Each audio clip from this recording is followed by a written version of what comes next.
Hi, I'm Jaclyn. And I'm Courtney, and this is Caffeinated Crimes. Welcome to a two-parter. Hopefully you guys like these. We sometimes do. This one was very long, but it is a much requested, highly requested, more often requested, It. Obviously, this intro is going great, guys. Yes, I'm on a roll. Courtney and I did not record last weekend, so we're just trying to get back in the swing of things. But, all that to say, this is a two-parter. So if you guys like to listen to two parts together, you can either, one, go to our Patreon page where you get part two immediately. Or if you guys want to wait till next week, it's out for everyone. If you want to listen to both at the same time, we understand that too. So just putting that out there before we get started that this is a requested two-parter. Yeah, and we're going to put in the title description that it's a two-parter because there's nothing I hate more than starting a podcast that goes, okay, now this is a two-parter, and I have to pause it because I'm like, I can't not listen to them together, or I forget too much, basically, because I listen to so many true crime podcasts, it'll all just fuse together in my head. So the worst is when they wait until the end of part one to be like, okay, and that's where we're going to leave today. And I'm like, okay, no. Yeah, it's a betrayal. One podcast I listened to has been trying, because people were getting really mad because they were like, you're not saying that these are multiple parters. This is how we like to listen to it.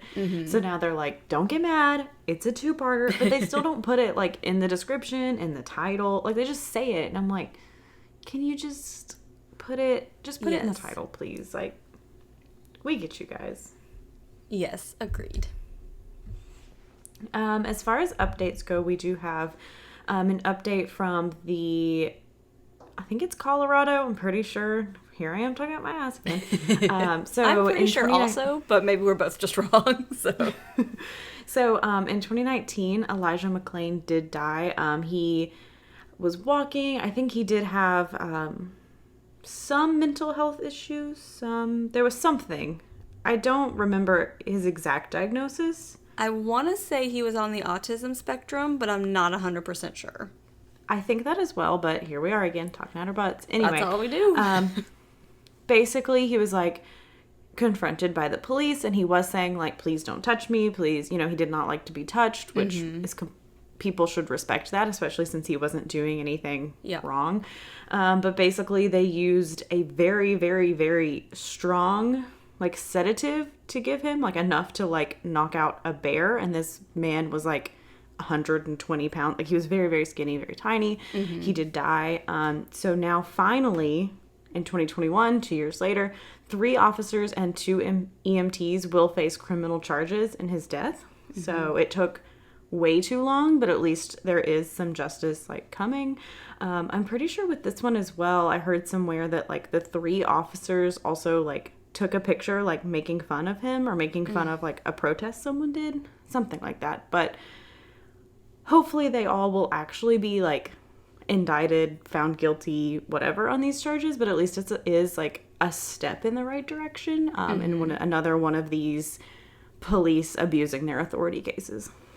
Yeah, definitely. And we're finally seeing some movement, in these cases, that things are heading in the right direction.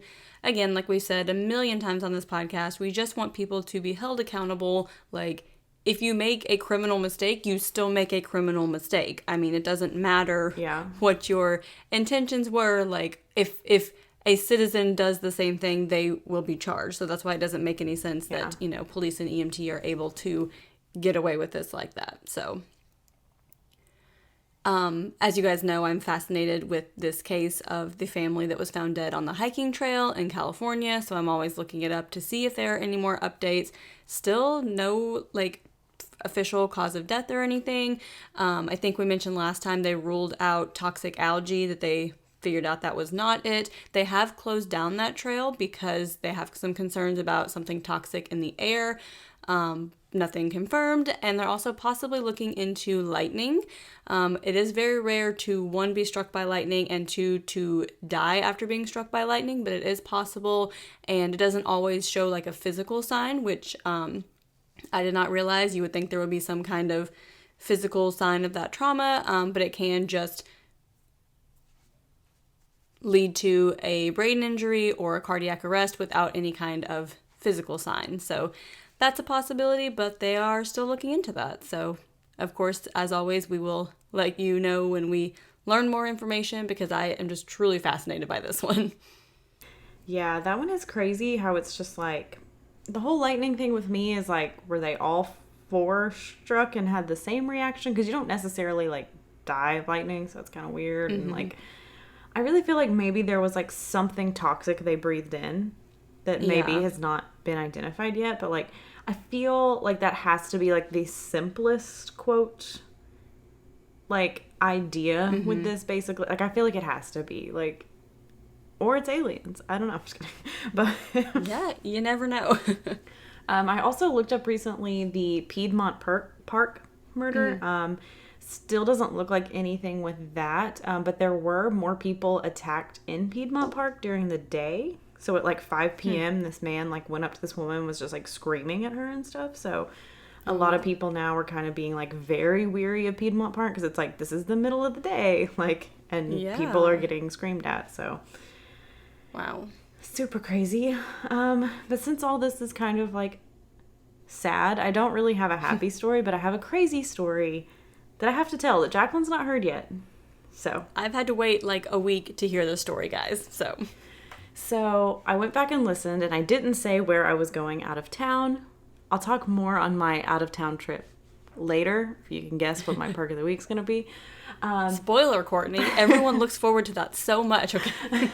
I'm just giving you a little taste of what's coming. So I didn't say where I went. So I'm going to try and keep this as like anonymous as possible, because I don't want to be sued if this comes out, basically. And it's not that strange of a possibility. Anyway, so basically we found an Airbnb that was like basically kind of in the downtown area, and it was like above a bar, but the bar was closed, and the guy was like, yeah, it's closed due to COVID, you know, just really hit hard, So I was like, man, that's so sad that this bar's closed. That'd be so cool to like chill at this bar and then just come up to bed like a door away. So crazy. So I was like Googling like, when will it reopen, because it seemed like such a happening place. And apparently this isn't the first time it closed. It closed back in 2017 when the owner was accused by 2 women, and now it's been more of rape. Okay. So I was like, oh, okay. And so he sued them to silence them. So they sued him back. So it was like this whole like legal lawsuit of like suing each other back and forth. And I was like, dang, that is terrible. And also, whenever these women accused him, his entire staff quit. Like, people who'd worked for him for years, the entire staff quit and he had to close down. So I don't know if it ever reopened or if it's still closed down from that, and the person's just saying COVID. But I was like, okay, well, this person, this bar owner, his name is, let's say, Robert. And I was like, okay, that's okay. I'm renting an Airbnb from a guy named Randall. It's fine. Different names. Uh-oh. Until Curious Cat over here decides to look at Randall's bio on Airbnb, who says, I have a twin brother named Robert, who lives above this Airbnb and helps me maintain it. The rapist was sleeping above us the entire time. Wow. Yep. He was sleeping above us the entire trip. So, and I find this out on night 1. No. I basically did not sleep all weekend because I would wake up and be like, freaked out, because I was like, there is like a rapist sleeping above us. Like, not at least 9 women have come forward and been like, he raped me. Wow. That is a crazy story. It was very creepy, and like all from a Google search and me being too fucking curious, because I was like, oh, it's fine, a different name. And I'm like, there's no way that like another Robert lives above this Airbnb, like this bar. What if he doesn't really have a twin and they're both I thought that same thought. I was like, but I also was like talking to Kevin, I was like, maybe like Randall isn't like, it is his twin brother, but like he has nothing to do with it, and like Robert just does it under his name, because like if he's like, if my name's out there, people are gonna know what it is. Yeah, like no one's gonna. But wow. Yeah, so it kind of freaked me out, and like the place we went to, Kevin and I both were just like unimpressed by this city. So like Monday we were just like, let's go. And it was very weird too because he gave no checkout instructions at all. There was none on the listing, like nothing. And checkout was 2 p.m. And I was like, that's weird. 2 p.m. That's so late. So when Kevin and I were like getting ready to go, like getting up and like showering and stuff, like I messaged him like, hey, we're probably gonna check out soon. Like anything specific you want us to do? Mm-hmm. Never replied. So then like an hour later when we were leaving, I was like, okay, well, I don't know what you're going to do with the towels. So I left them in like the bathroom floor because like previous Airbnbs, like that's what they ask you to do. Yeah. And like I left it like how we found it. Like he had the door unlocked and like the key somewhere. And I was like, okay, like just left it like that. Never responded.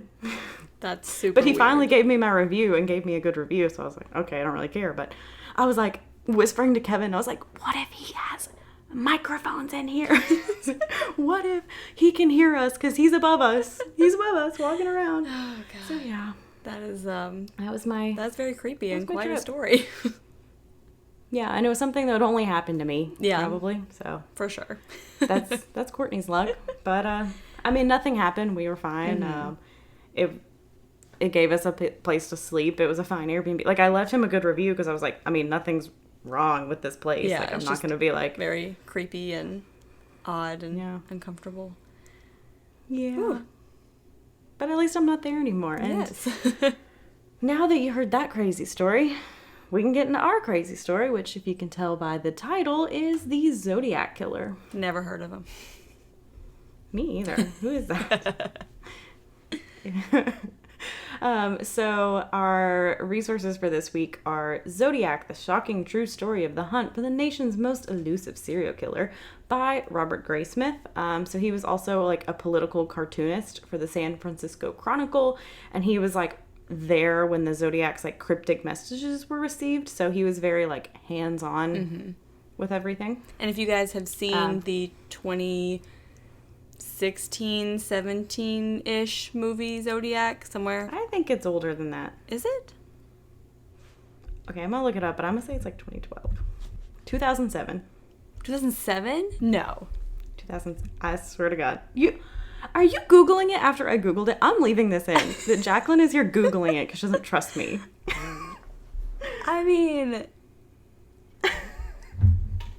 I'm just... Okay. All right. It's a very old movie. I was a little off. Just a decade. No big deal. I know. I was like 2016. I was like, it was not a 2016 movie. Okay, anyway, if you guys have seen the 2007 Zodiac movie, it was very strongly based on this book. So that's all I was going to say for that. It's a very good movie. You should watch it. Yes, it is. So we also use ZodiacKiller.com, a History.com article, a CNN.com article, and a ZodiacCiphers.com article. I guess the whole website too. A lot of Zodiac websites out there. There are. So the self-named Zodiac Killer terrorized California for years with the murders of young couples parked at lovers' lanes. He went on to taunt police with letters and phone calls and claimed to have killed dozens of people, and his true identity has never been discovered. So, 17-year-old David Faraday was a varsity athlete and a top student at Vallejo High School in Vallejo, California, when he met 16-year-old Betty Lou Jensen in 1968. So Betty Lou Jensen was a good student and she was very respected in their community. So they planned to go on their first date on Friday, December 20th, 1968. And at 5 p.m. that evening, they spoke with friends on Annette Street about their date. So David left to go home at 6, and at 7:10 p.m. he drove his sister Debbie to an event. And he told Debbie that he and Betty Lou might be going to Lake Herman Road after their date because a bunch of kids were going there that night. And Lake Herman Road was a very well-known, like, local lover's lane. They chose a road and not a mass, as someone who murdered their whole family's plot of land. Yeah, that's usually more acceptable.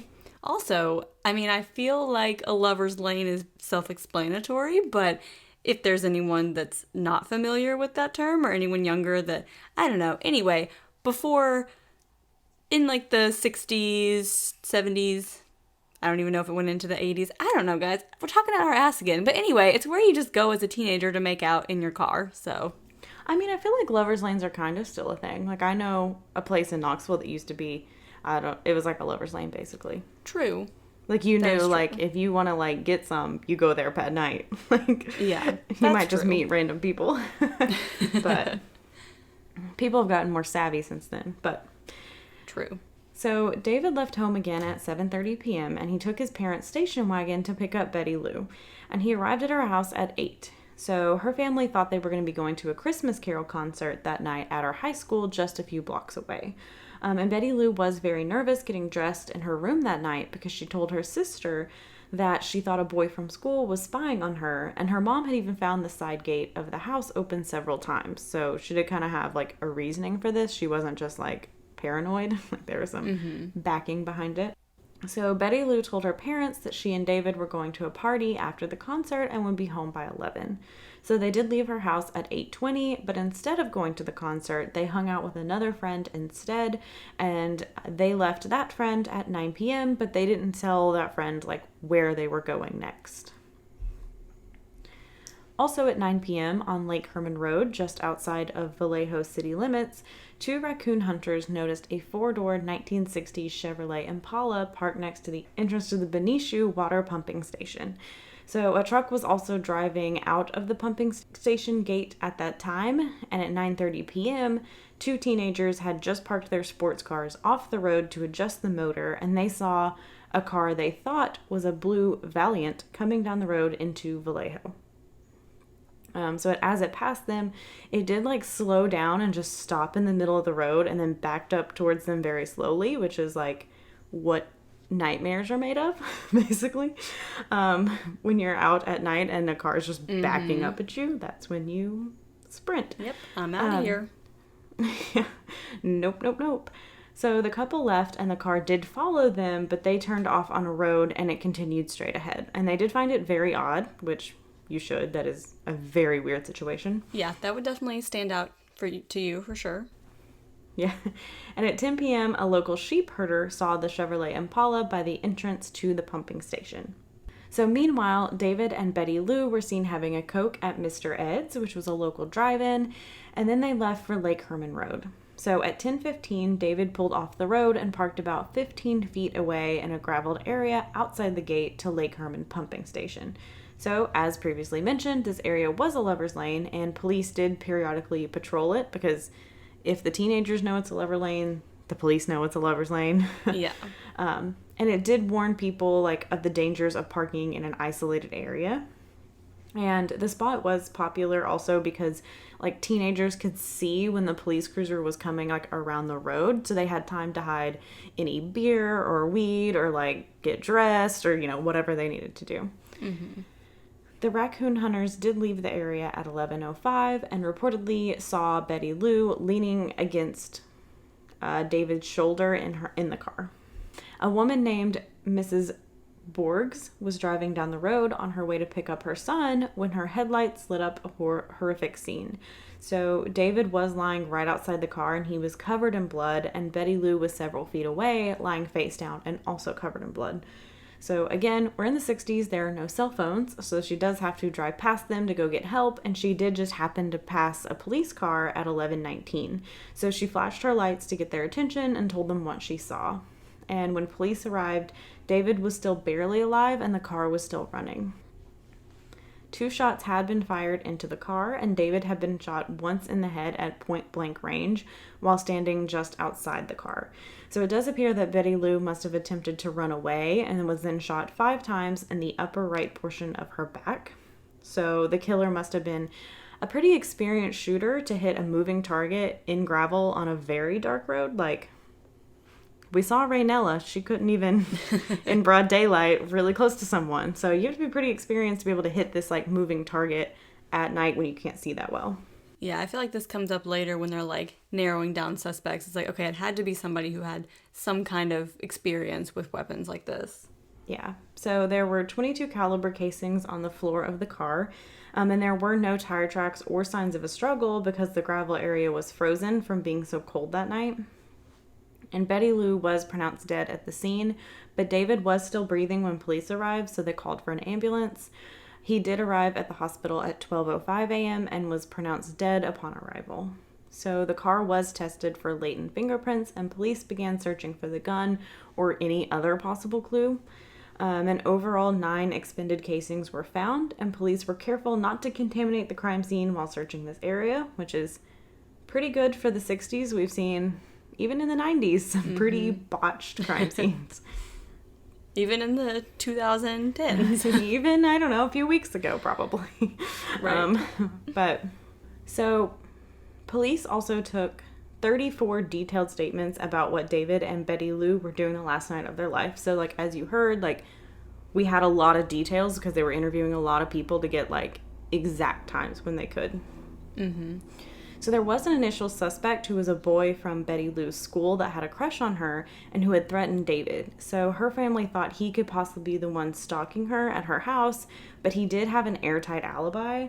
And there really appeared to just be no motive for these murders, and there's no indication of, like, robbery or sexual assault. So it's like, we have nothing here, basically, at all. Like, why did someone do this? Like, just so out there.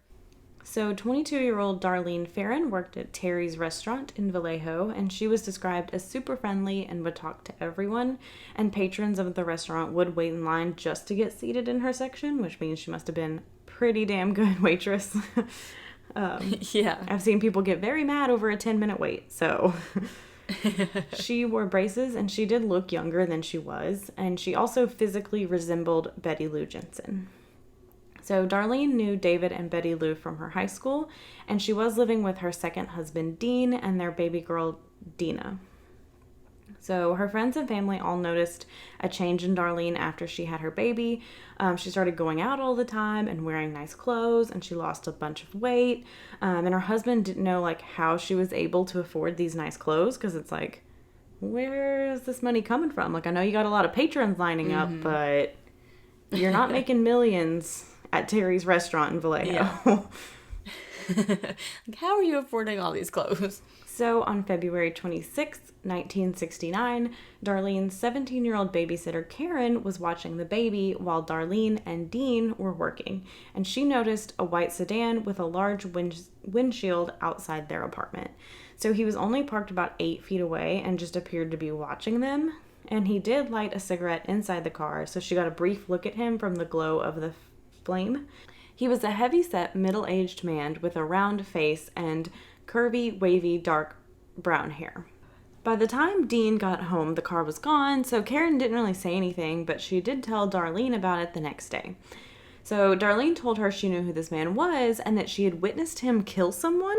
You know. She said he just frequently checked up on her.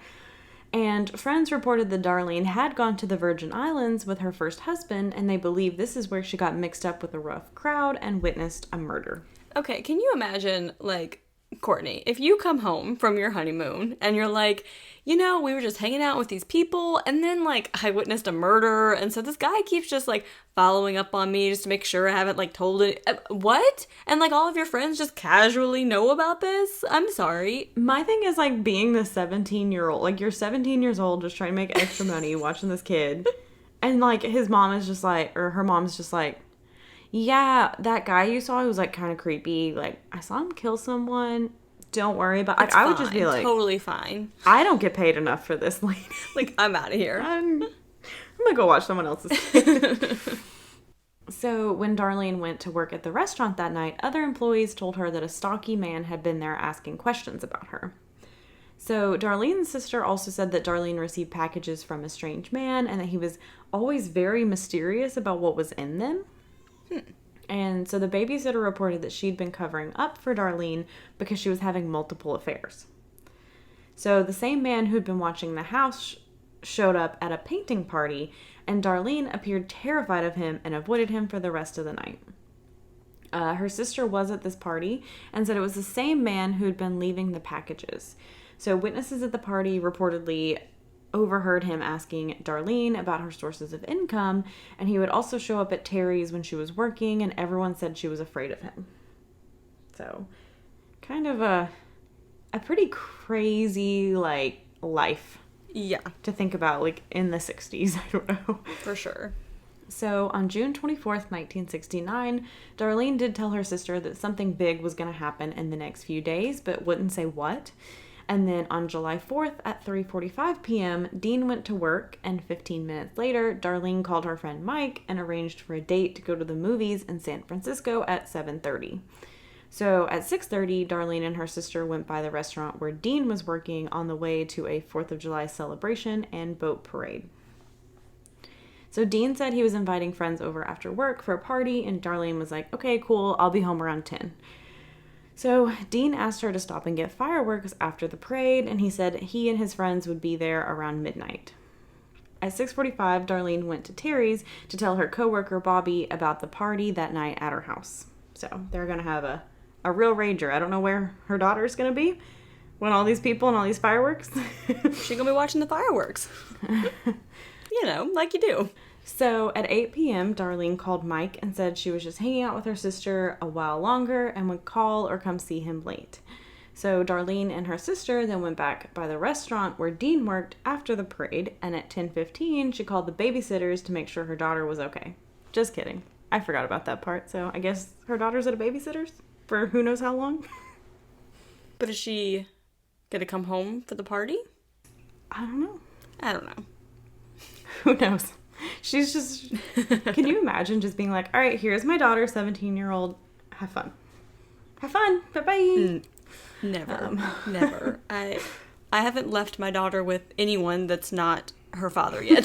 So I definitely can't imagine a random 17-year-old babysitter. Yeah. Especially, like, I get, like, when you're working and, like, you have no other choice. But, like, this, it's like you're just, like, running around. You're just like, I'm just going to pay this babysitter because... Okay. Because I got to go on a date with this man that's not my husband. Yeah. So. Kind of weird, but you know what? You do you, boo. Whatever gets you through the day. Sure. So the babysitter told her that one of her friends from Terry's had been trying to get a hold of her. So she went to Terry's and arrived there at like 10:30. So she talked with the friend for about 10 minutes. And as they were leaving, she stopped and talked to an older man in a white car in the parking lot. So her sister said things seemed really tense between them, and when they left, she dropped her sister off at home, and when she arrived home, the babysitters told her that an older-sounding man had been calling all night but wouldn't leave a message. So Darlene was getting ready to take the babysitter home, but then the phone rang, and after she hung up with the mysterious caller, she asked the babysitter if they could stay until 12:15 so she could go get fireworks. Ooh, Darlene is doing the most. She's doing a lot. A lot's going on here. I mean, I can't have more than like 2 activities in a single day. And she's just like hopping all over the place. Like, I don't know how she handles it. So Darlene then went to Mike's house and picked him up instead of going to get the fireworks. So at 11:55 p.m., Mike realized that they were being followed by a light-colored car that had pulled out behind them. So Darlene kept turning on different roads and trying to lose him, but he continued to follow them until she pulled into the parking lot at Blue Rock Springs Golf Course and stalled her car on a log. So this location was only 2 miles from where Betty Lou and David were murdered 7 months earlier and was another popular lover's lane in the area. So the car pulled up beside them, and Mike asked Darlene if she knew who it was, and she said, "Never mind, don't worry about it," and the car then took off at a high speed, but did return 5 minutes later. So the car parked next to them again and shined a bright light on them. The man came out of the car with a flashlight on their faces and then abruptly turned it off. So it's like, if you can imagine, having this bright light in your face and then it turns off, like you can't see anything for a couple of minutes. I mean, your eyes adjust to the dark where you can like start to see some shadows, but if you have that bright light and then nothing, like you're going to be completely blind for a minute. So Mike thought that the man was a police officer, so he reached for his wallet and Darlene took her purse out, so they're going to try to find their identification. And the man then suddenly fired a gun into the car and hit Mike in the right arm. He continued firing repeatedly, and Mike believed the gun had a silencer on it based on the sound that it made. So Darlene was hit by 9 bullets, with 2 of them piercing her lung and her heart, and Mike reached for the door handle to try to escape, but he realized that the interior door handle had been removed. So the man then turned and walked away, but when he heard Mike yell out in pain, he turned back to look at him. So at this point, Mike saw his face, and he said that he was probably between 26 and 30 years old, with a large face, a beefy, heavy-set build, in his words, no glasses, short, curly, light brown hair, and a military crew cut, and was maybe around 5'8". So when the man heard that Mike was alive, he came back to the car to kill him and fired 2 more shots at him and also 2 more shots at Darlene. He then got in his car and left. So Mike had been shot in the left leg, right arm, neck, and chest area. So he made his way into the front seat to open the passenger door to get out, and he could hear Darlene moaning at this time. So shortly after midnight, George Bryant, who was the son of the golf course caretaker, was in bed when he heard rapid gunfire and then a car speeding away. So he looked out his bedroom window, but the spot where Darlene's car was hidden by trees, so he couldn't really see anything there. And at the same time, 3 teenagers were in the area looking for a friend after going to a 4th of July celebration, and they saw a car in the parking lot, so they went to check it out to see if it was their friend. So that's when they discovered Darlene and Mike in their car, and they hurried home to call the police. So police received that call at 12:10 a.m., but at that point they had already received a report of gunshots. So they thought the first report was just someone shooting off fireworks for the 4th of July, so they didn't immediately leave for the scene until they got that second call. And the officer does believe that if they had left immediately, that they would have passed the killer leaving the area, so he kind of had that regret that they maybe, could have passed each other, which I feel like if you're on the way to the scene, you're not going to, follow this person. You're going to be checking on the people that were shot. So it's would you have really been able to do anything anyway? And I totally get it because I have a Ring doorbell and every 2 days somebody's like, is that gunshots? Is that a car backfiring? Yeah. Is that fireworks? And people being like, it's fireworks. It's not this. It's not that. Shut the fuck up. Especially on the 4th of July. I mean. Yeah. 4th of July. That's the thing too. I'm this way too because I'll hear things around my apartment and you're always like, it's not a gunshot because you don't want it to be a gunshot. So if you're like, it's the 4th of July, it's going to be fireworks. Yeah. It's got to be fireworks. Definitely. So when the police arrived, Mike was obviously in a ton of pain, and police did find it odd that he was wearing 3 pairs of pants, 3 sweaters, a long sleeve button-down shirt, and a t-shirt on a hot July night. So. I don't even wear that in winter. No. How do you even fit in that? What size are, the pants that are on top? Are you just progressively getting bigger, in your sizes? Because you're, piling on all these clothes. Where are these clothes coming from? We'll get into that later. But, yeah. The police also knew Darlene because she had dated several police officers. So they were, familiar, with her. She was barely conscious, but she was trying to say something to them. And the shell casings in the car appeared to be from a 9mm or a .38 caliber gun.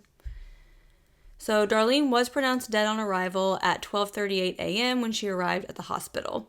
At 12:40 a.m., Vallejo PD switchboard operator Nancy Slover received a call. A man said, quote, "I want to report a double murder. If you will go 1 mile east on Columbus Parkway to the public park, you will find kids in a brown car. They were shot with a 9mm Luger." Luger? I don't know guns. I also killed those kids last year. Goodbye. So his voice was very calm and even the whole time. Nancy tried to interrupt him to ask questions, but he just continued speaking like he was reading the script and was not going to stray from it. So that call was traced to a payphone at Joe's Union Station, which was right in front of the Vallejo Sheriff's Office. So the dispatcher called back to the payphone right after, but the phone was off the hook. They did speak to a witness who reported seeing a stocky man in the phone booth at that time and then leaving the phone off the hook before walking away. So people are seeing this man. He's not just this phantom. People are seeing him. So when Dean arrived home with his friends for the party, he found his daughter and the babysitter still there. And they told him that Darlene had gone to get fireworks, and Dean assumed that she was actually out with another man. And then, within an hour and a half of Darlene being shot, Dean's father, and Dean's brother all received phone calls that were just a person breathing on the line before hanging up, which is just so eerie. Yeah. So Dean went out to look for Darlene and then returned home around 2 a.m. to take the babysitters home. So Darlene did not have a driver's license, and the car that she was driving was registered to Dean's father, so he was actually the first one that received the call about her death. And after getting her address, police arrived at Dean's home to tell him that his wife was dead. They then took Dean to the station for questioning since Darlene had been shot while in the car with another man, so obviously Dean was a suspect. So police arrived at Darlene's work at 2:30 a.m. to talk to her coworkers. So one of her coworkers, Evelyn Olson, said that around Christmas time, Darlene had told her marriage was about to end, and it was then that she began dating other men, but like nothing serious. And several other coworkers also reported that she had dated many men, and many of them also mentioned a specific bartender named Paul. So Paul had bought a truck from Dean, and many people close to Darlene said that he kept trying to date her, but she refused him, and she also appeared to be afraid of him. So Mike went into surgery at 8:25 that morning to wire his fractured jaw and repair his left leg with metal pins and a cast. They also removed a slug from his thigh, and he did have extensive work done to his arm because of splintering from the bullet. So his tongue injury prevented him from being able to talk well, so obviously his interview with police after his surgery went really slowly. It was very difficult to, get through these questions when literally this man is barely alive. Like, how do you even survive being shot that many times? Yeah. So Mike told police that he and Darlene drove to Blue Rock Springs to talk at his suggestion, and not that they were followed by someone like he said previously. So now after his surgery, he's changed his story. He's like, no, I suggested that we go here, not, oh, we were being followed and we just pulled in there. I do wonder, too, because, he did have surgery and you do have anesthesia, that sometimes you're just kind of, even for, almost up to a week after, you can still be a little loopy. I had to go under, for a surgery once, and, it took me a few days to, really kind of formulate a full sentence. Yeah, absolutely. So it's things are expected to change. During this interview, other small details were also changed, such as the color shirt the man was wearing and the type of car he drove. Again, you've just been through a very traumatic incident, so it makes complete sense that there would be some changes there. But police were also finding inconsistencies in Mike's story and the babysitter's stories. So when interviewing the babysitters, the police kept saying that Darlene had to have arrived home around 11 for everything to match up with Mike's timeline. But the babysitters said it was more like 11:35 when she arrived home, and that she didn't leave the house until almost midnight. So she would have been murdered very shortly after leaving the house if the babysitters were correct. She would have had to have driven very quickly to arrive at that location, which would make sense if they were being followed by someone like Mike originally said. And when police asked Mike why he was wearing so many layers of clothing, he said it was because he was self-conscious about being thin and he wanted to appear huskier. So, I would absolutely love to be self-conscious about being thin. There's nothing more in my life I would love. I know it's a real thing. I'm just making a joke. I'm not trying to gatekeep people's feelings or whatever it is. I'm just making a joke. Courtney's like, don't write in. It was a joke. It was a joke. Please don't. So, police continued to investigate the crime scene and found that the killer had fired at least 9 shots, but possibly as many as 13, which led them to believe that the weapon was a Browning. So, at the time, that was the only publicly sold weapon that could hold that many rounds. And again, there were no signs of sexual assault or robbery, no identifiable tire tracks or footprints. Everything is very similar to the first crime scene. And police did find a witness that reported seeing a man and woman argue in Terry's parking lot at 10:30 that night. They also found it odd that Darlene said she was going to go buy fireworks, but she was not found with fireworks or any money to buy them. She was on the way to get fireworks, but she had no money on her. And Mike had mentioned the missing door handle previously, and the police who initially arrived on the scene noticed that it was missing as well. However, after the scene had been taped off for investigators, the door handle was suddenly back in the correct spot. But this could have been due to investigators searching for bullets and putting it back on without realizing that it was removed when they got into the vehicle. So that could have just been a mistake with preserving the crime scene, or somebody could have come back and put it back on. Not sure why you would. Yeah, because if it was Mike saying it was missing, I could imagine you've just been shot and you're I can't find a door handle when it's actually there. But the initial police are yeah, there's no door handle, and then now the door handle's back. Yeah, which could indicate something we'll get into it later, but this murder seems different from the others. It does, but and the whole Darlene backstory. Yes. feels different than, like, David and Betty Lou. Yeah. So one theory was that Darlene was involved with witchcraft or had a financial situation with the man who kept showing up with presents and asking questions about her finances.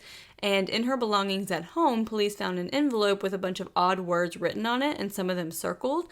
So they weren't really sure what this meant or if it could provide like some possible clue. But police then turned their attention to finding Paul.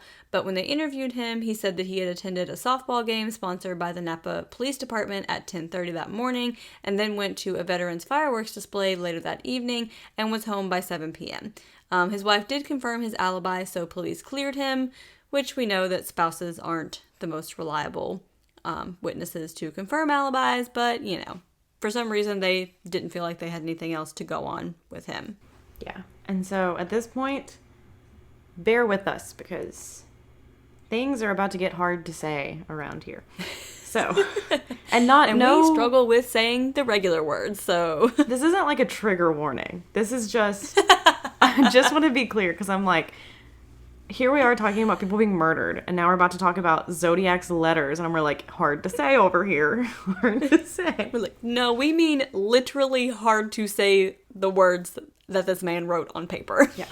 So, on Friday, August 1st, the first letter from the killer arrived at the San Francisco Chronicle. So the envelope had 2 stamps and was postmarked in San Francisco. So the letter read, "Dear Editor, this is the murderer of the 2 teenagers last Christmas at Lake Herman and the girl on the 4th of July near the golf course in Vallejo. To prove I killed them, I shall state some facts which only I and the police know. Christmas. 1. Brand named of ammo, super. 2. 10 shots were fired. 3. The boy was on his back with his feet to the car. 4. The girl is on her right side, feet to the west. So 4th July. 1. Girl was wearing patterned slacks. 2. Boy was also shot in the knee. 3. Brand name of ammo was Western. And here's a part of a cipher. The other 2 parts of the cipher are being mailed to the editor of the Vallejo Times and San Francisco Examiner. I want you to print the cipher on the front page of the paper. In the cipher is my identity. If you do not print this cipher by the afternoon of Friday 1st of August 69, I will go on killing rampage. Friday night, I will cruise around all weekend killing lone people in the night, then move on to kill again until I end up with 12 people over the weekend." So the letter did end with a cryptogram with strange symbols and was signed with like a crossed circle symbol. And there were several misspelled words in the letter. No, I'm not an idiot and say fry when I meant Friday. That was if you, and it's fry, F-R-Y, too, not even an abbreviation for the actual word Friday. Yeah. So if you were reading that, you would see in those parentheses SIC. You know, that's how it is. Can't really do that on air. We should get a sound effect to put in every time after to let y'all know that we know that's not right. I'm not an idiot at the moment. So the San Francisco Examiner and the Vallejo Times Herald also received similar letters with slight variations and the next section of the coded message. So police requested that the papers not print the entire letter because they wanted to make sure that certain things only the killer knew stayed private because, you know, if you print all these details, you're going to have hundreds of people being like, it was me. But the papers did print some of the letter. And so each of the 3 sections of the message consisted of 8 lines of 17 symbols each and included Greek symbols, Morse code, weather symbols, alphabet characters, Navy semaphore, and astrological symbols. So copies were made of all 3 sections and sent to Naval Intelligence at Mare Island Naval Shipyard for deciphering. And the National Security Agency and the CIA were also asked to help with deciphering this code. So Vallejo Police Chief Jack E. Stiltz publicly asked that the author of the letter send a second letter with more facts to prove that he was the killer because he didn't believe it was real. Which I do think is pretty smart, being like, we don't think you're real, which is, you know, every serial killer's trigger. Yeah, like, tell us more to prove that it was you, because you're just a fake. You're just claiming to do something you didn't do, and now he's like, oh no, I did it, let me tell you. So all of the agencies mentioned above had difficulty deciphering the code, so there were symbols from so many different codes, and they also couldn't tell, like, what order the 3 sections were supposed to go in. It's just completely random. And it was later discovered the killer had likely used the number of stamps on the letter to indicate the order of the code. So one letter had 2 stamps, one had 3, and the last one had 4. So they're like, maybe this is like what he's meaning. Mm-hmm. So on August 3rd, high school history and economics teacher Donald Gene Harden decided to take a shot at cracking the code from the newspaper, and his wife Betty joined him, and they started by figuring out which letters and words are most commonly used in the English language. So Betty was convinced the killer would start out with like an I statement and make it all about himself. And she also believed he'd use the word kill in the letter multiple times. So they searched for the same 4-syllable combination occurring repeatedly throughout the letter. And when they discovered that, they were able to piece together some more words that used a double L.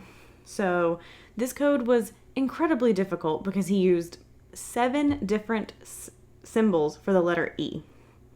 So you got like 7 different E's on there. Mm-hmm. Yeah, it's like, how in the world do you begin to go about, like, figuring this out when you don't even have, like, a consistent, like, code to go off of?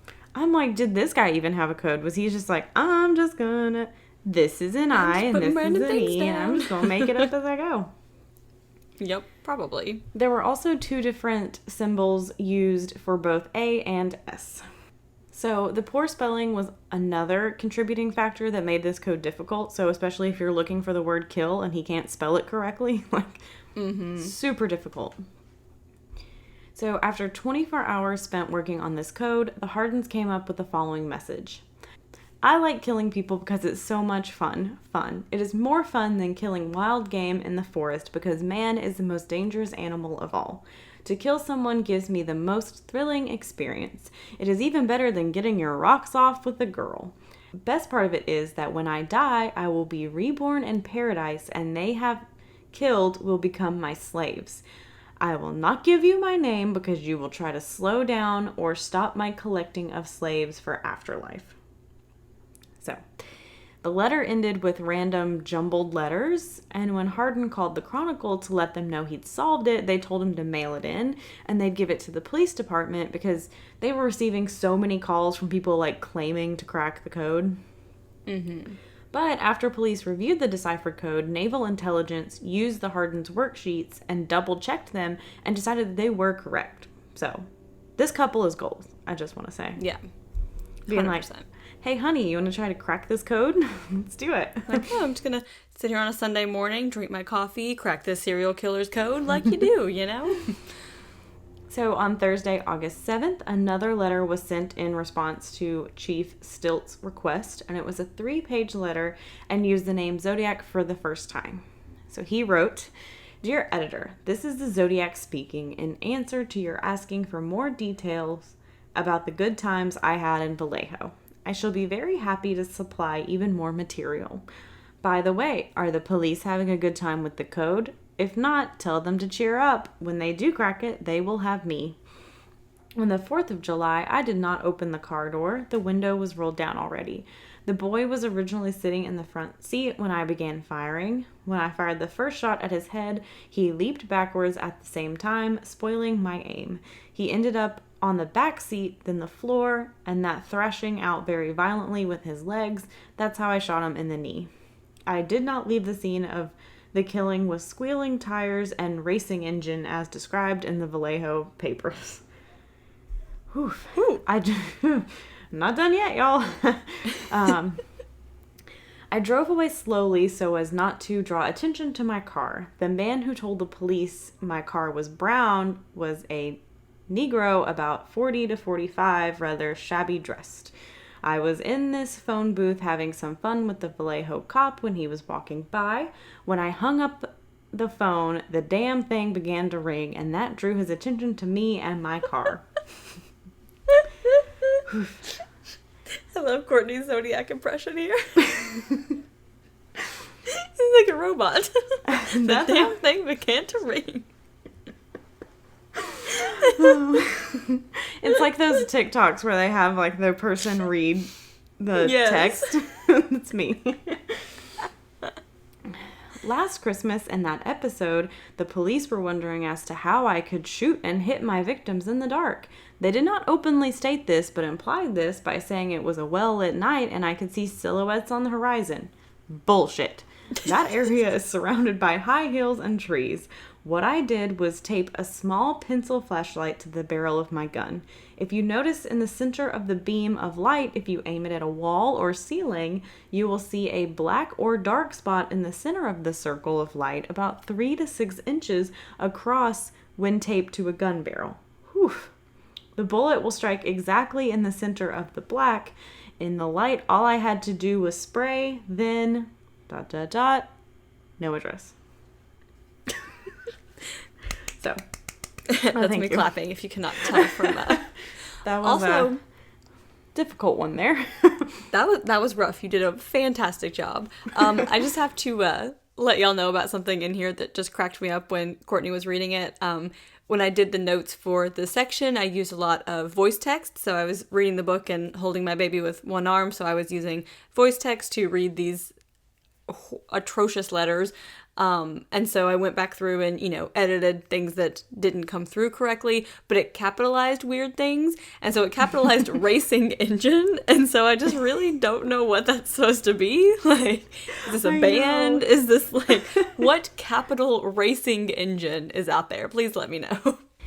It was very weird letters, capitalized too, Drew, state, high school. I mean, high school kind of makes sense, but I'm these are words that aren't necessarily all proper now. Yeah. It's I don't know what Google Docs voice text is doing over here. So the Hardin's Code was published on Tuesday, August 12th, and many amateur code breakers thought that the letters at the end of the message could be an anagram for the killer's real name. So they kept coming up with various versions of possible names. So Robert Graysmith, who's the author of the book and the cartoonist for the newspaper that we mentioned way back 50 minutes ago, started looking for books about code writing to see if any could be linked to the killer. And the book, The Code Breakers by David Kahn, included a sample cipher alphabet, and 8 of the 26 suggested equivalents had been used by the killer. So they believe the Zodiac must have had a copy of this book. Additional code symbols were found in a book called Codes and Ciphers by John Laffin. So the code was called the Zodiac alphabet. So obviously this got his attention because this guy's calling himself Zodiac. Mm-hmm. And Graysmith started looking at local libraries for these books, particularly those around military bases, because of the killer's physical characteristics, and using part of a naval code in his letter. They were maybe this could have something to do with it. Mm-hmm. And professors at Stanford University recognized the odd mixture of Christian and ancient cult beliefs in his statement about being reborn in paradise with slaves. So they wondered if he could be a part of some Satan worshipping devil cult, or a religion with roots in Southeast Asia that might, believe something similar to this. Basically, they're just trying to find any possible lead as to who this is. They're grasping at every straw they possibly can. Yeah. So Cecilia Ann Shepard had spent 2 years at Pacific Union College at Angwin in Napa County, and she spent the summer of 1969 with her parents in Loma Linda.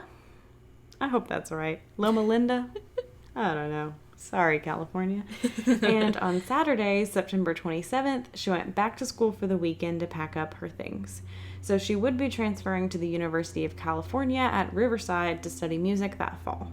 So her friend Brian Hartnell had driven up from the Troutdale, Oregon that weekend to help Celia with packing. So they spent the morning packing up her stuff, and after lunch they decided to go for a drive.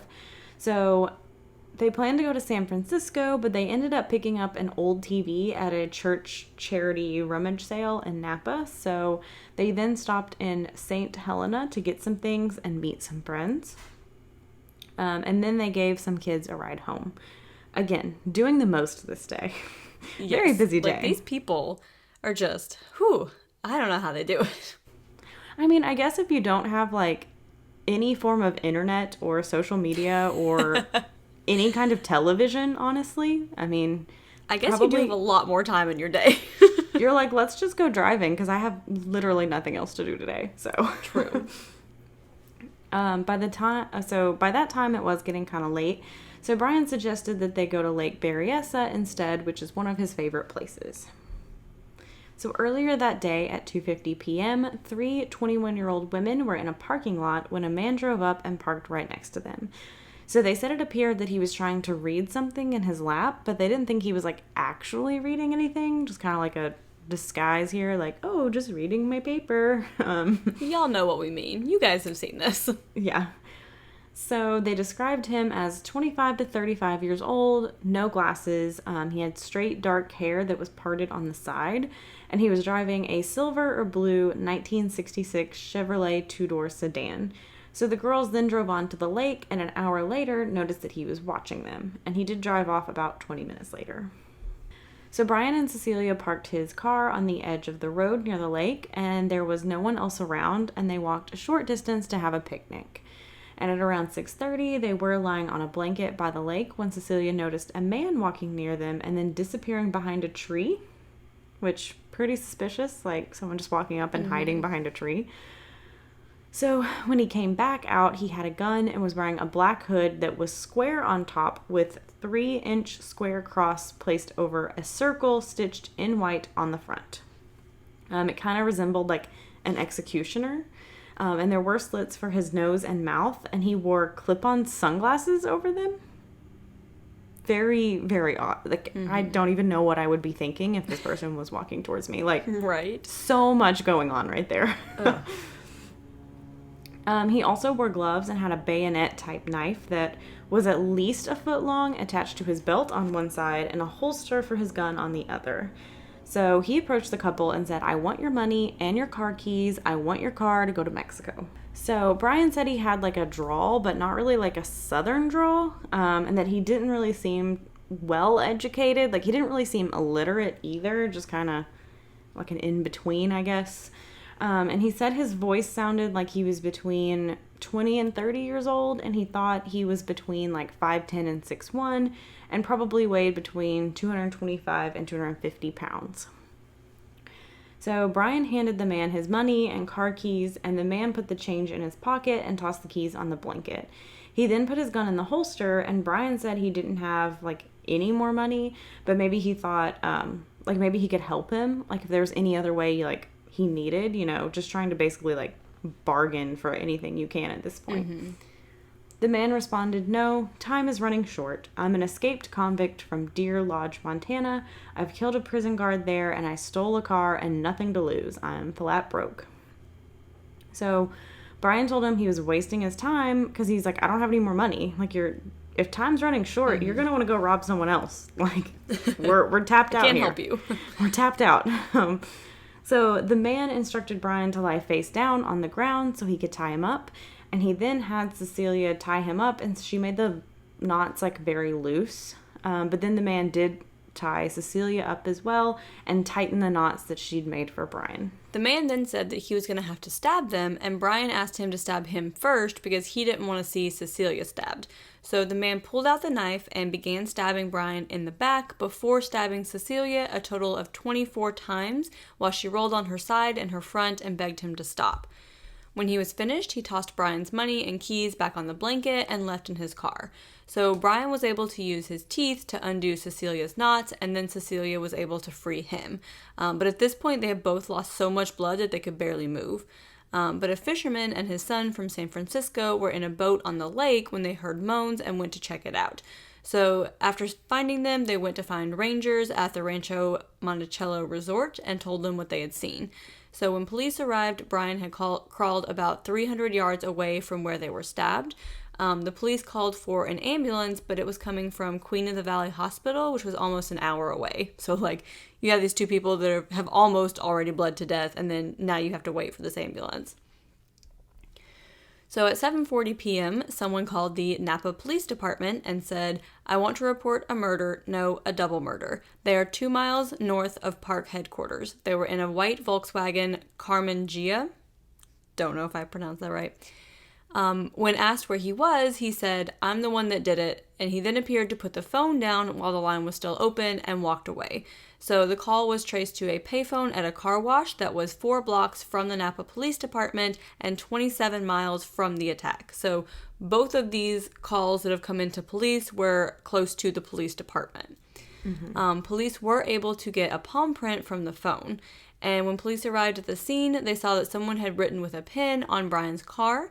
It said Vallejo 12/20/68, 7/4/69, September 27th, 69, 6:30 by knife. So he's basically like detailing his murders up until this point.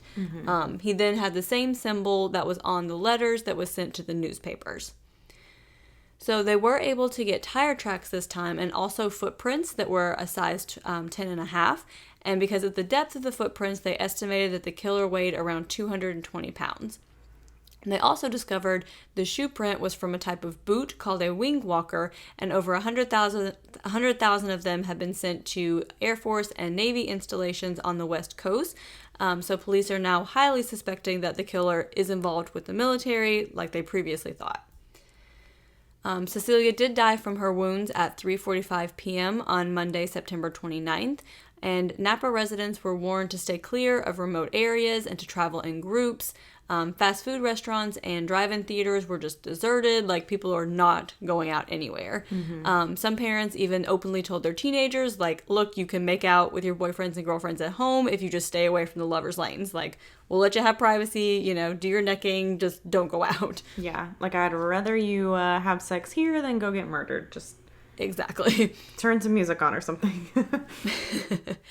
So just after 9:30 p.m. on Saturday, October 11th, taxicab driver Paul Lee Stein picked up a man near Pinecrest Restaurant in San Francisco. Paul was 29 years old and lived with his wife. He was attending San Francisco State College, where he would graduate with a doctorate in English in just a few months, and he worked the night shift for the cab company and also sold insurance to be able to pay for his tuition. So the man he picked up in his cab that night requested to go to a residential neighborhood called Presidio Heights, and Paul logged it as Washington Street and Maple on his trip sheet. And when Paul arrived there, a man appeared in his headlights walking his dog, and the man in the back of the taxi then asked him to go another block. So, he saw that there was someone around, so he's like, I need you to keep going. So when Paul stopped the second time, the man pulled out a gun and shot him in the back of the head. He then took Paul's wallet and tore off a piece of his shirt. And at 9:55 p.m., a 14-year-old girl looked out her window and saw the cab. So the driver's head appeared to be in another man's lap, and the man appeared to be, searching him. He then wiped down the inside and outside of the car with the piece of fabric he had torn from the driver's shirt, and he then turned and calmly walked north on Cherry Street.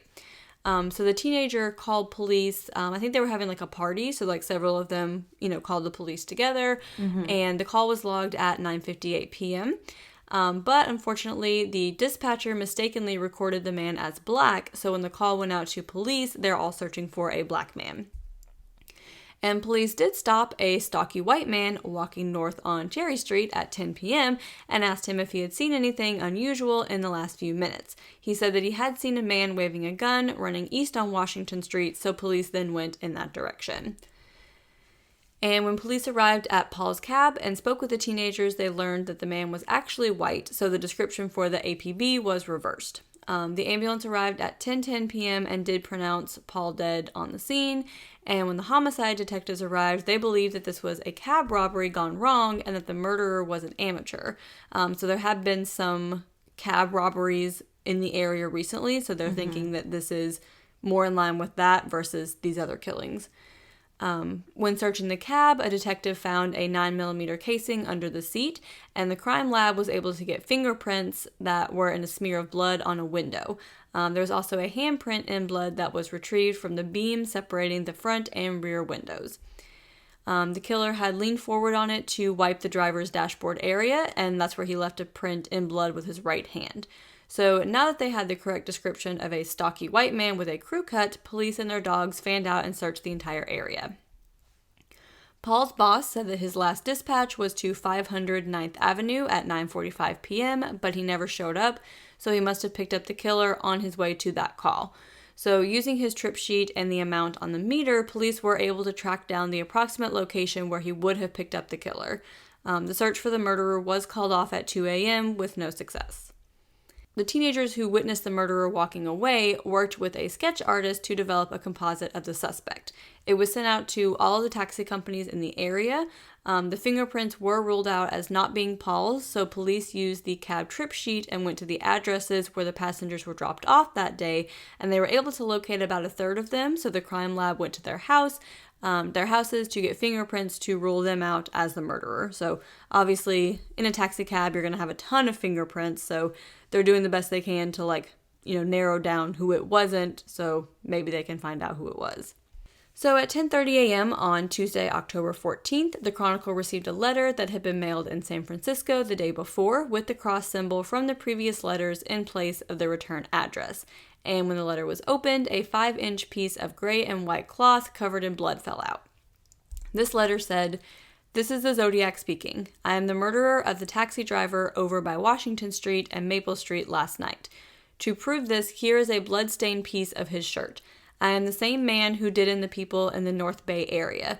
The San Francisco police could have caught me last night if they had searched the park properly instead of holding road races with their motorcycles, seeing who could make the most noise. The car driver should have just parked their cars and sat there quietly waiting for me to come out of cover. School children make nice targets. I think I shall wipe out a school bus in the morning. Just shoot out the front tire and then pick off the kiddies as they come bouncing out." So, the newspaper staff immediately called the San Francisco Police Department Homicide Unit. The homicide detectives who had been working Paul's murder scene immediately recognized his shirt as the fabric that was included in the letter. An emergency bulletin was issued to police as well as county and city school superintendents about the threat against school buses. So guidance was issued to school bus drivers on how to handle a violent attack. They were told to continue driving the bus even on a flat tire, do not stop on the side of the road. They were told to instruct the children to lie on the floor, continue driving, turn on all lights, and beep the horn until they were able to stop in a well-populated area, and then contact law enforcement. So all drivers were called in so that a backup driver could be on each bus in case the primary driver was killed and the backup driver could take over. State law required that when the driver left the bus to escort children across the street, they had to keep the ignition key on them. So because of this threat, the driver would leave the key with the backup driver who was to stay with the children. So this way, if the primary driver was shot outside of the bus, the backup driver could quickly drive away with the children. And police officers were also assigned to follow school buses. So obviously there's going to be some mass hysteria going on. All this sounds good, but maybe just take a snow day. For real. Maybe we could just cancel school for a little bit also I'm just these drivers who know this is a possibility and are still showing up to work every day, driving these kids to and from school, having two of them on one bus, so if one of them gets murdered, the other can take over. Yeah. You as a backup driver show up to work knowing I'm here in case this guy gets murdered, then I can keep driving. And you're probably I don't get paid enough for this. I don't get paid enough for this. 100%. My county this year doesn't have enough bus drivers, so they're having to, drop kids off in shifts. So, a group of kids have to wait at school while they take one route home and then come back and get the second route to take them home. We can't even get bus drivers to just, drive a regular bus, and they got these drivers over here willing to be killed. Yeah. What? Yeah, I get it, but I would seriously be you know what? Everyone just stay home today. It sucks, but let's just stay home. Seriously. At 9 a.m. on October 16th, the two police officers who had spoken to the stocky white man walking away from the scene where Paul was killed spoke to their supervisor because they believed now that they had actually spoken to the killer that night. So the man they spoke to and asked if he had seen anything clearly met the description of the actual person they were looking for, but they didn't realize it because it was recorded incorrectly. Mm-hmm. So these police officers helped draw a second composite sketch of the killer, and this one showed a man between 35 and 45 years old, weighing more than 200 pounds, barrel-chested, around 5'8", with reddish-brown crew-cut hair and heavy-rimmed glasses. The San Francisco Police Department denies that the Zodiac was seen by police officers, but would not explain where the second composite sketch came from. So they're like, nope, our officers didn't do this, had nothing to do with it. So thousands of tips were called into police, and the police even made pleas for the killer to reveal himself. The Examiner even issued a statement asking him to come forward and said, quote, "You cannot walk the streets a free man. There is no safety for you anywhere, and you will be caught, there is no doubt," which is super eerie because it has been more than 50 years and he still has not been caught. So yeah. They asked him to contact them, but he didn't respond, and he actually never wrote to the Examiner again after that letter. So 9 days after Paul Stein's murder, a Zodiac seminar was held in San Francisco with detectives from all of the murders, as well as the FBI and Naval Intelligence. Gun dealers all over California were also questioned, and handwriting on registration forms were compared to the Zodiac letters. At 2 a.m. on Wednesday, October 22nd, a call came into the Oakland Police Department. This man said, "This is the Zodiac speaking. I want you to get in touch with F. Lee Bailey. If you can't come up with Bailey, I'll settle for Mel Belly. I want one or the other to appear on the Channel 7 talk show. I'll make contact by telephone." So F. Lee Bailey was the Boston Stranglers attorney, and Melvin Belly was another high-profile attorney in the area. So the man who called in when the talk show was live said that his name was Sam. He said he needed medical attention because he got headaches, but then they went away. When he killed. He did give a location for them to meet him, and the show host arrived with police, but of course the killer did not show up. And at this time, police determined that the caller's voice was not the same on the show as the one made from the calls to the police departments. And eventually the call was traced to a mental patient at Napa State Hospital who could not have been the killer because he had been in there this entire time. So they're just kind of running all over the place with these leads and not really going anywhere. And that is where we are going to pause part 1. We will pick up with part 2 next week. 2 longer parts, but it will be just the 2 parts. So yes. We'll make sure and get in all the rest of the Zodiac information. So, all that being said, Courtney, what is your perk of the week that you already gave a little hint towards? So my perk of the week is quite possibly the greatest perk of the week I've ever had. Better than me getting engaged. Better than anything else. Just kidding, Kevin, if you listen to this when we're recording it. But you also know it's true. So I finally got to see Phoebe Bridgers in concert, which I have been so excited for. I told my whole ordeal of getting tickets on the podcast like a few episodes ago, and I got the tickets and we went, and it was absolutely wonderful. It was incredible. I was really scared it was going to get canceled because, you know, Delta out here running rampant, but basically, Phoebe Bridgers, required all, we were lucky because it was already an outdoor venue, so any indoor venues she had, she switched to outdoor, but she also made sure, everyone had to show proof of vaccination, and then everyone had to wear a mask, so even though we were outside, every person had to wear a mask when you weren't, actively eating or drinking. And people did enforce that because there was, people without. Nice. And, they would come up and be like, put your mask on. You're just standing there. Put your mask on. Put your mask on. Yeah. So it felt very secure because, I knew we were all vaccinated. We all had masks. So that was really nice that she, required that as well and was like, I'm not coming unless you do this because we all want live music, but we don't all want to get COVID, basically. Right.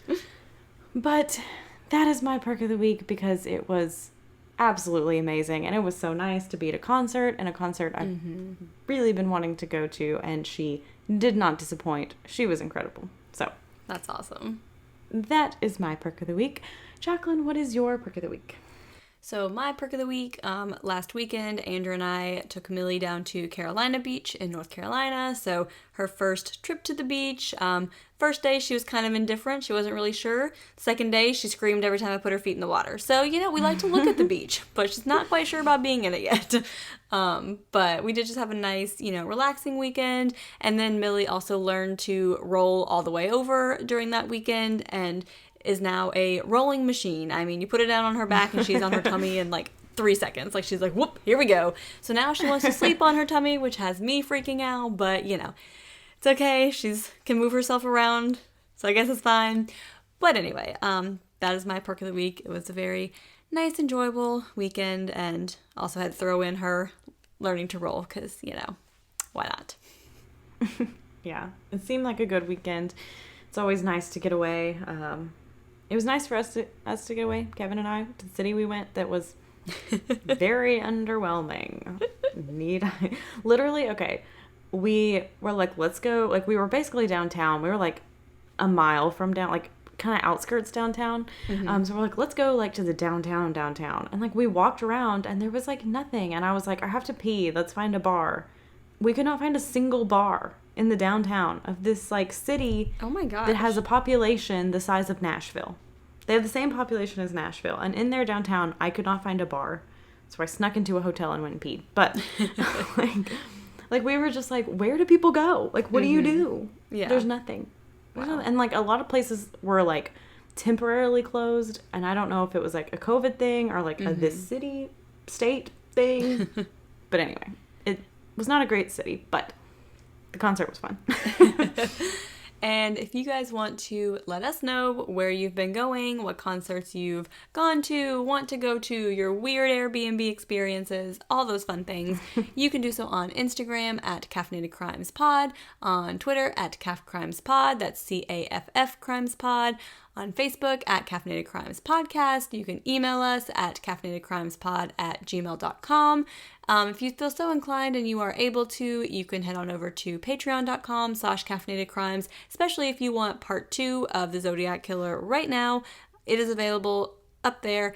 You can also, with different tiers, get bonus episodes, stickers, pins, monthly hangouts with us, join our Discord channel, all that fun stuff.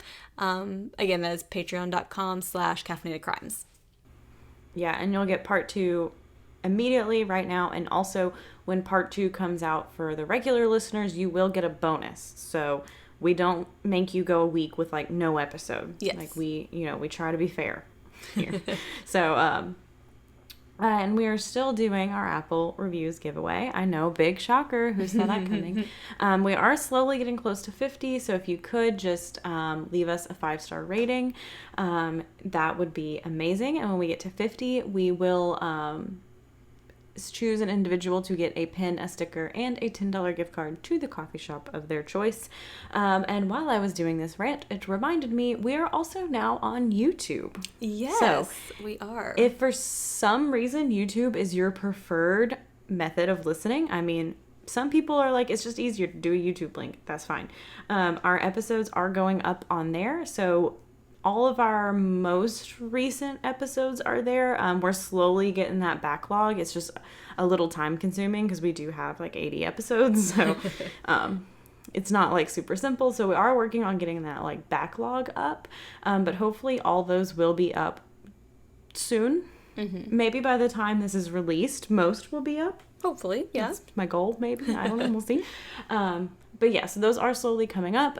So yeah, if you have a family member who's like, I don't understand a podcast app, I don't understand that, you can just send them a YouTube link. Yes. And if you want to, go ahead and like and subscribe to us on YouTube and like get notifications. That helps us get like recognized. So maybe like somehow we're going to get super famous on YouTube. That'd be pretty cool. But I did want to give YouTube a shout out if you do know someone who would be like, I'll only listen if it's on YouTube. We're there now. If you want to check that out, go for it.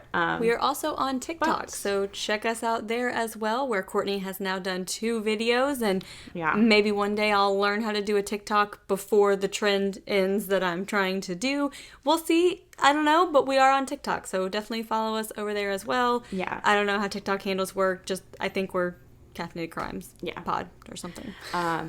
Making a TikTok is a bit more difficult than I realized with certain things, but I am very proud of our most recent TikTok, so I would love people to watch it because it took me a while to get those captions because you gotta time the captions with it was a lot, but I'm figuring it out, and all of you TikTok stars, mad respect, especially like Anna X, who does these like crazy transition shit, like mind blown, girl, because I'm struggling over here with freaking caption or text or whatever. But yes, so you can find us there.